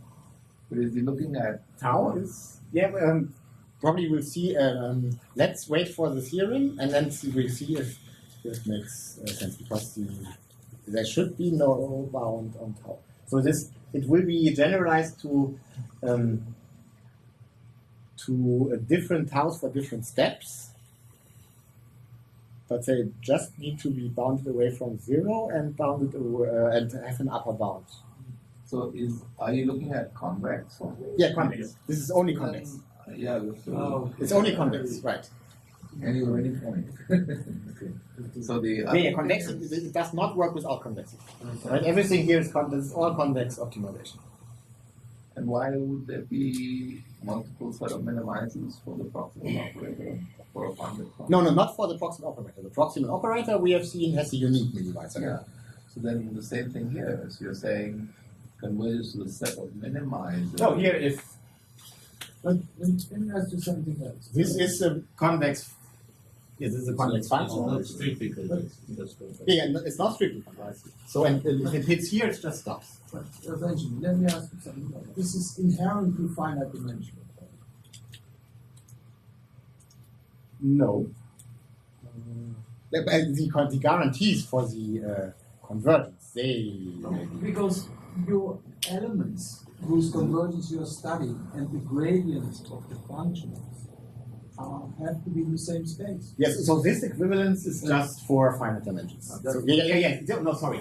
So the proximal operator itself is defined for binary spaces, but this here is just Oh, okay. Sorry. But you have buried the reach operator in there. All right. This proximal operator, also you have an explicit expression for L2 norms. You showed us for P plus 1 and P plus 2. I'm not sure if there's a question for all the P's. There's no P plus 1. I'm not completely sure if there. I only need it for one. That's a good theory now. But there are many examples where you do not have analytic expressions. So there is an expression. I'm also, this is part of stuff I have to learn yet. But I'm aware of this, there's a whole bunch of extensions of these. This all started off from interior point methods. Final dual, and they analyze this for proximal operators, primals, and also for non-convex. And so it's been applied. And of course, also it was very nice with all operators. You have the next step is gradient descent better than having actual gradient. But I don't know the answer, but it's Yeah, it's much better to have the next step. But but it's much more difficult because this is highly nonlinear. Okay. But if you look at this from an image processing perspective, you cannot compute the proximal map of your function. It consists usually of two terms. We have the data term and the regularizer, and computing the proximal map of the whole thing is just too difficult. So you need to do something. So this is just to introduce the concept, but only with additional operator splitting you get something that is usable for terms where you have a sum of functions that you want to minimize. And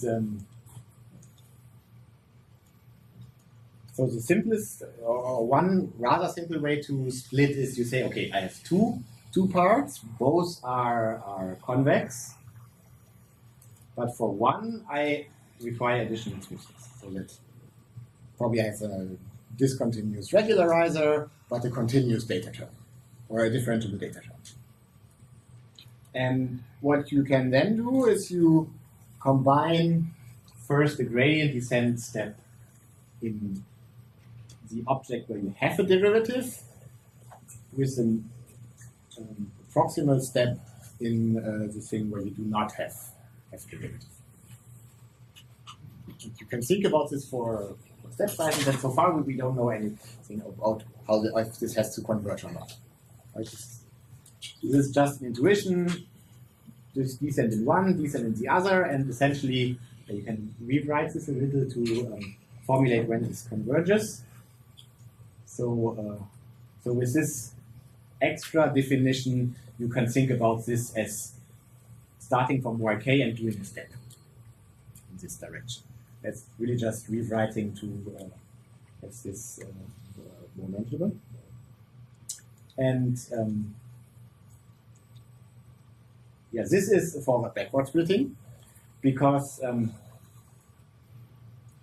this is a forward Euler gradient descent step, and the other thing, as we've seen, is a backward Euler gradient descent step if we had differentiability, which we don't have here. But nevertheless, it goes in the direction of forward splitting. So, and now for this to converge, you need to more assumptions than just convexity. So the gradient of the differentiable part needs to be Lipschitz continuous with the constant constant L.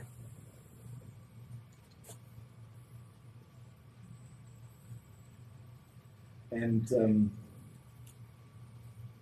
to prove the convergence, you first look at what one step is doing. And if the step sizes are controlled by 1 over your Lipschitz constant, you get this kind of decay. So for instance, if you use z as y, this term vanishes, and you can see that you reduce your functional by this. Yeah, and then All you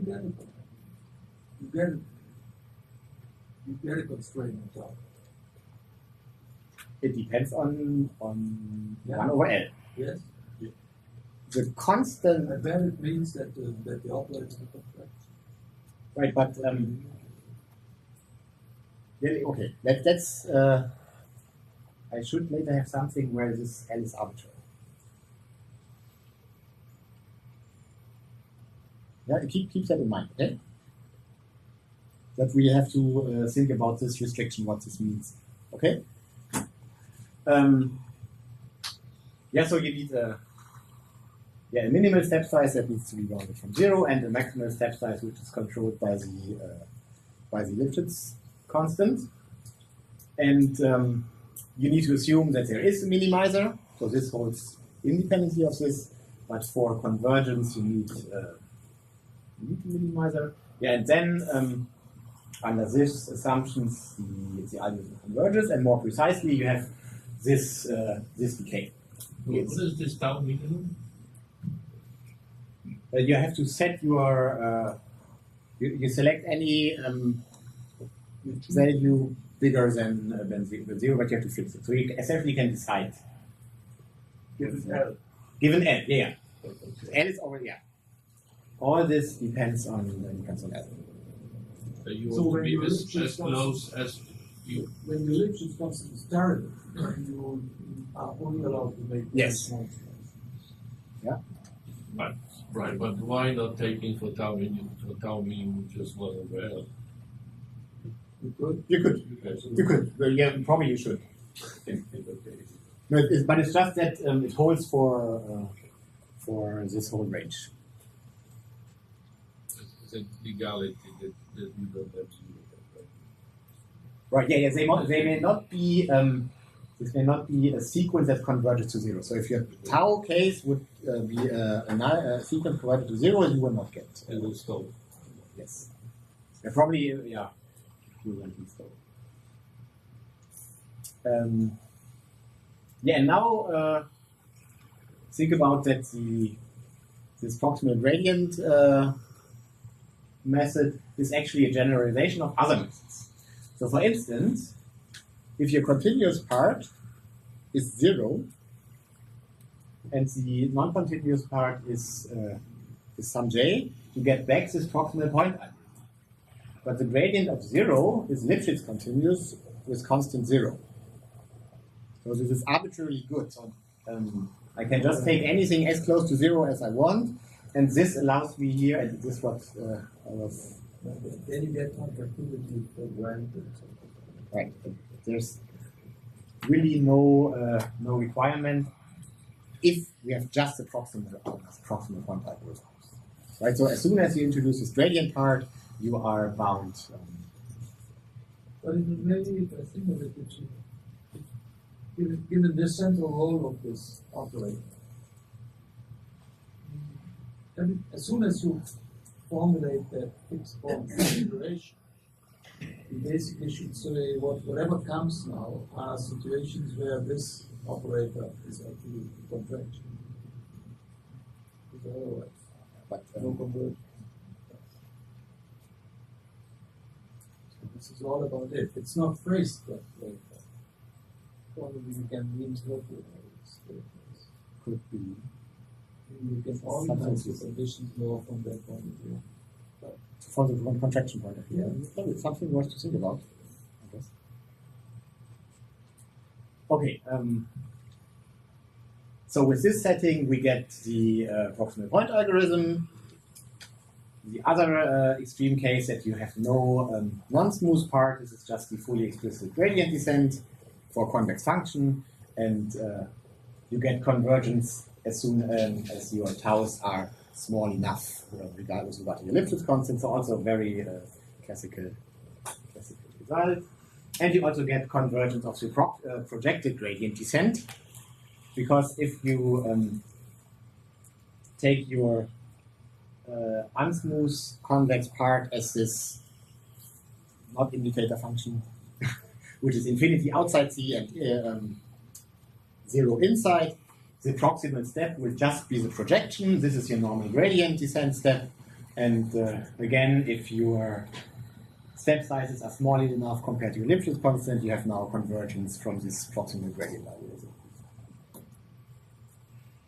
All right, so then this will be the final algorithm which is just motivated. And this is the one that's now used so often. So far, it still required some smoothness, right? So we had this differentiable and the non-differentiable part, and you can also split this further and don't need any differentiability. And for this, I just define the Fenchel conjugate of the functional. That's defined as this supremum. And now we look at the further splitting, which is even more tuned to the image processing things. So you have something, you can think of this as your data term, just needs to be convex. You have some second term, which is again a convex mapping plus some linear. And here you can think about this as your gradient, right? And if you now do this in an infinite dimensional setting, I guess you have to be very careful because of the different norms this is. you are. What's the difference between Fenchel conjugate and Legendre transform? It's the same name, a different name for the same thing, I guess. Yeah, this is, it was called like this in the literature that I read about this. The German version is supposed to be French. So what is it called? Yeah, I think the paper was tried in German. Or it's just a conjugate? Yeah, you can just correct. Sometimes it's also called convex conjugate. Right? Okay, but let's see what this is. So the idea is that you further separate your derivative operator from the function that's outside to reduce dependencies of neighboring pixels. Right, the derivative will definitely link the values of neighboring pixels, but this makes your proximal map more complicated to evaluate. For instance, so if you can use this A in such a way that this here can be calculated pointwise, you gain a lot of efficiency. And the TV denoising falls exactly into this case. So, but now what does this help us? Why did I introduce this Fälscher conjugate or Legendre transform? So we're looking at this optimization problem, and one properties of this transform is if your function is convex, you get back if you apply it twice. So I can just speak in the double conjugate here, and then I can plug in the definition of my conjugate, and this allows me to pull out the A out of the H. So I replaced H by H conjugate, but I managed to get the A out, right? And I can rephrase this and have a saddle point problem. Right? And this thing is now nicely separated. Yeah, and now I can compute the necessary conditions for this. Yeah, this is just the, since the things are convex, we know that 0 has to be element of the subdifferential, and you can compute the subdifferentials directly, because here this is the continuous part, this is just the shift of your set.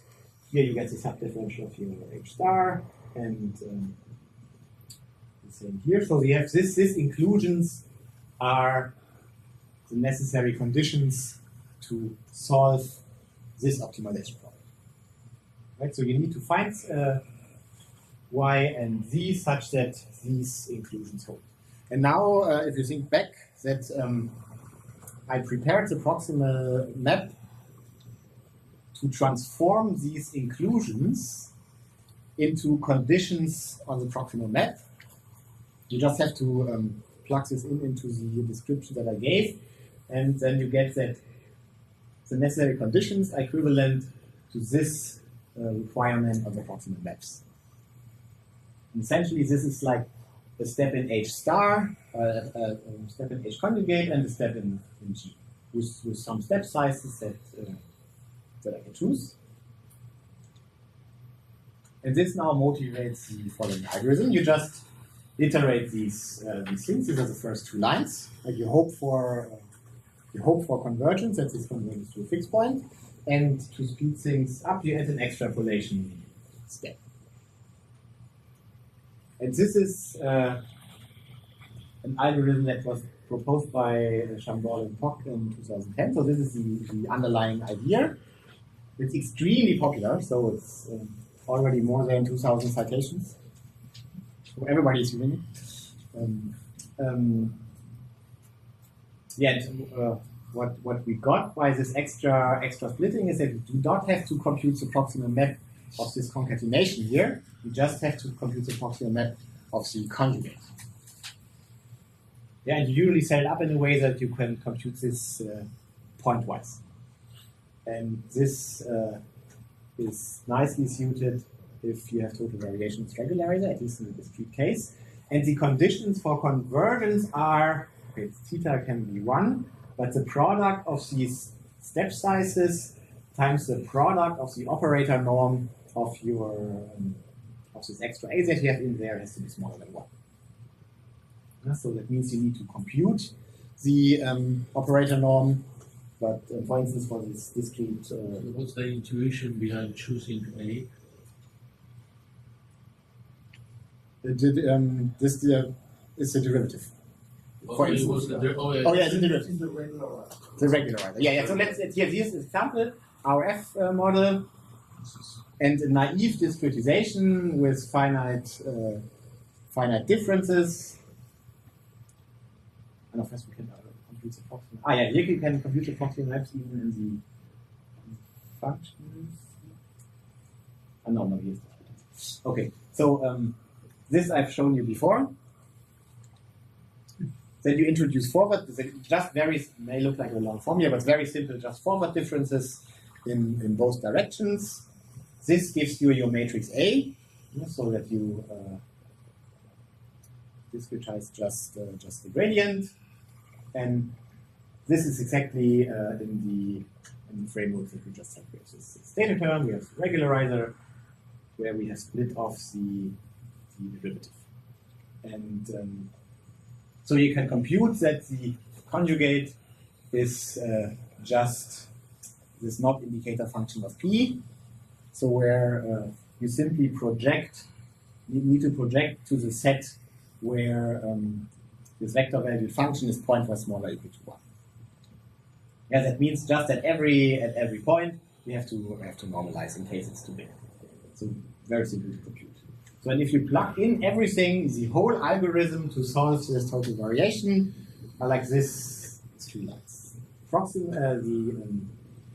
The projection step, which will just pointwise this. Here just adding some vectors multiplying with your derivative and extrapolation. And you can quantify that this is at most A over H squared, so you know how to choose tau and sigma. And there are many variants of this algorithm. For instance, if you have strong convexity, you can add some extra steps and optimize your tau and sigma to make use of the strong convexity to get faster convergence. But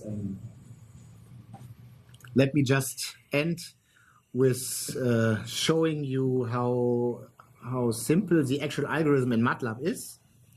So probably the most complicated part is to set up the matrices with the -1s and 1s. So it's a little cumbersome, but it's not really complicated. You just need to encode the derivatives as sparse matrices. And then the whole implementation of the thing is this small block. Now you iterate. You apply this proximal operator where you do pointwise projection, proximal operator for G, and the acceleration in your block. And it's also pretty fast. So I wanted to run this in MATLAB, but I couldn't connect to the license server. Here is the free version with Octave. So I just ran and did some denoising. So this is the input image here. You see there's a lot of high frequency noise, and this is the denoise result that you get, which is much smoother, but still retains these boundaries. And just with like 10 lines of MATLAB code, if you figure out how to apply this method to your problem. And essentially it boils down to computing these proximal operators. So they can get pretty complicated when you have more complicated conditions, like if you want to project to the simplex in D dimensions, you need quite elaborate algorithm. But this can be. Yeah, and I think I should end with this. This ends the optimization chapter, and hope there were some new things that you didn't see. Thanks.